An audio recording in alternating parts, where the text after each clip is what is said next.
জীবনে প্রথমবার শুটকি মাছ ভর্তা করেছি, তো কিভাবে করেছি সেটা আজকে আমি আপনাদের দেখাবো।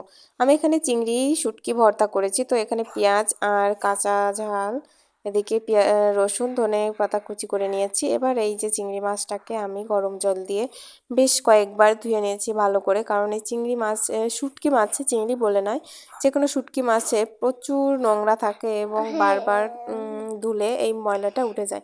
এর জন্য অনেকবার ধোয়ার প্রয়োজন পড়ে। তো আমি চিংড়ি মাছটাকে বেশ কয়েকবার ধুয়ে নিয়েছি, দেখতেই পাচ্ছেন। এ পর্যায়ে 3-4 বার গরম জল দিয়ে এরকম করে ভালো করে ধুয়ে পরিষ্কার করে নেওয়ার পর এই যে আমার চিংড়ির লুকটা এরকম ছিল। এবার আমি গরম জল দিয়ে এটাকে ভিজিয়ে রেখে দেব, বেশ 4-5 ঘন্টার মতো ভিজিয়ে রেখে দেব। তারপর দেখুন এই যে 4-5 ঘন্টা পর আমার চিংড়ির অবস্থা এই। এখন আমি এগুলোকে গরম জলে লবণ আর হলুদ দিয়ে সিদ্ধ করে নেব। চিংড়িটাকে আমি প্রায় 15-20 মিনিটের মতো এটাকে সিদ্ধ করেছি।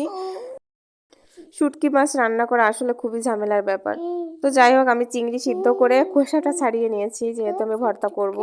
এরপর আমি কিছুটা ধনেপাতা আলাদা করে রেখে দিয়েছি এর ভিতরে থেকে, যেহেতু আমি যাতে ভর্তার বানানো শেষে দিতে পারি আর কি।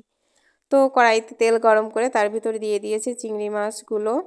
তারপর পেঁয়াজ রসুন কাঁচা ঝাল ধনেপাতা সেগুলো দিয়ে ভালো করে একটু ভেজে নেব। ভাজা হয়ে গেলে এবার শিলে ঢেলে নিয়েছি।